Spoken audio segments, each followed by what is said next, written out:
Bagaimana kabar kalian hari ini? Baik, Pak. Alhamdulillah. Bapak harap kabar kalian selalu senantiasa baik-baik aja ya. Oke, sebelum kita memulai pelajaran hari ini, marilah kita berdoa menurut agama dan kepercayaan masing-masing. Berdoa mulai. Oke, berdoa selesai. Baiklah anak-anak, sebelum memulai pelajaran hari ini, Bapak absen dulu ya untuk hadiran anak murid Bapak. Yang pertama, Nia. Oke, hadir.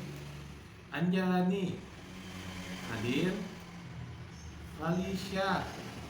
Oke, hadir. Alhamdulillah setelah Bapak absen tadi ternyata anak murid Bapak hadir semua ya.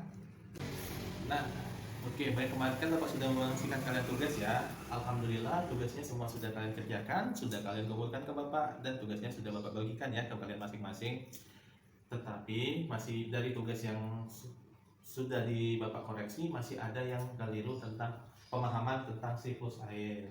Nah, baiklah, pada pembelajaran hari ini Bapak akan membentuk kelompok diskusi.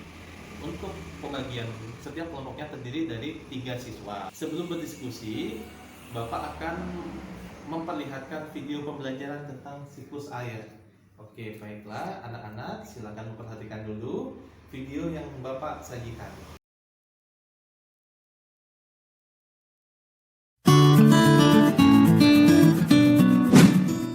Hujan. Hei, pernahkah kalian bertanya-tanya dari mana hujan itu berasal? Atau bagaimana awan bisa terbentuk? Ya, inilah siklus air.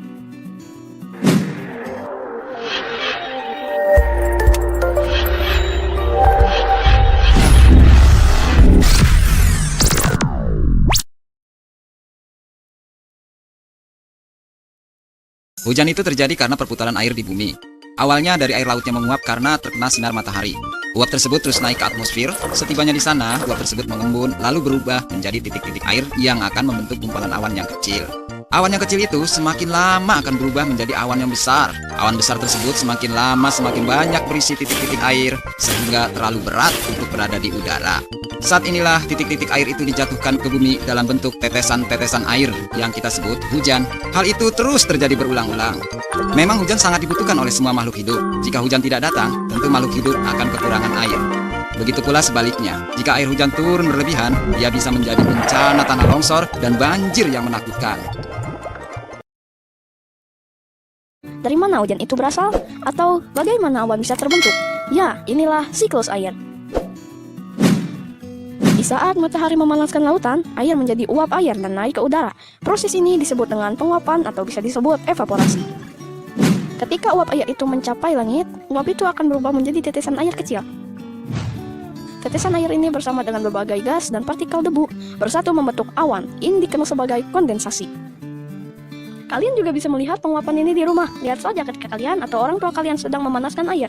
Ketika kalian membuka tutupnya, setelah beberapa saat, kalian akan melihat tetesan-tetesan air di tutupnya. Itulah kondensasi.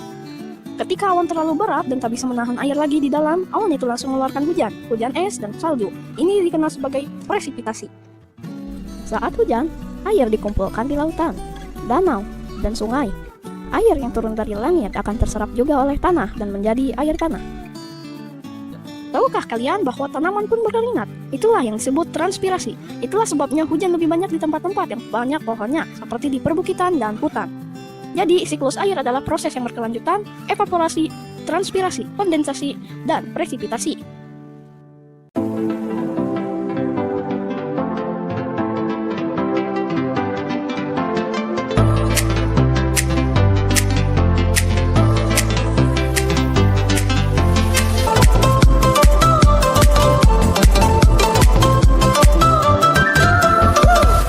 Oke, seperti biasa, terima kasih.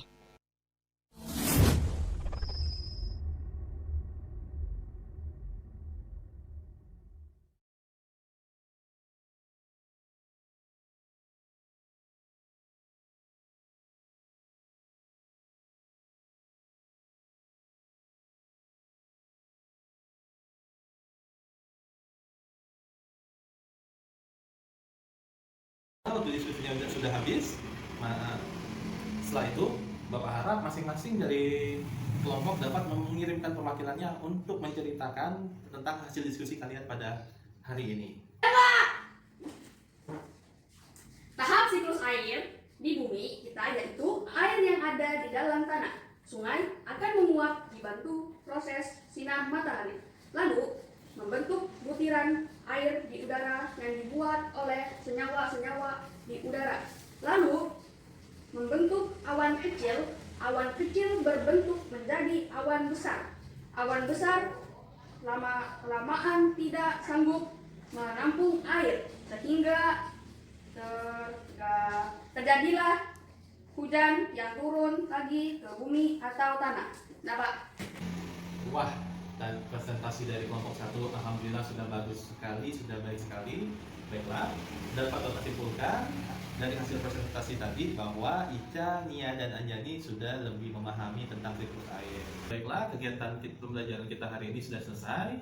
Nah, Bapak harap apa yang kita dapatkan dalam pembelajaran hari ini dapat menambah wawasan kita terhadap siklus air. Tetap semangat ya anak-anak untuk belajar di rumahnya.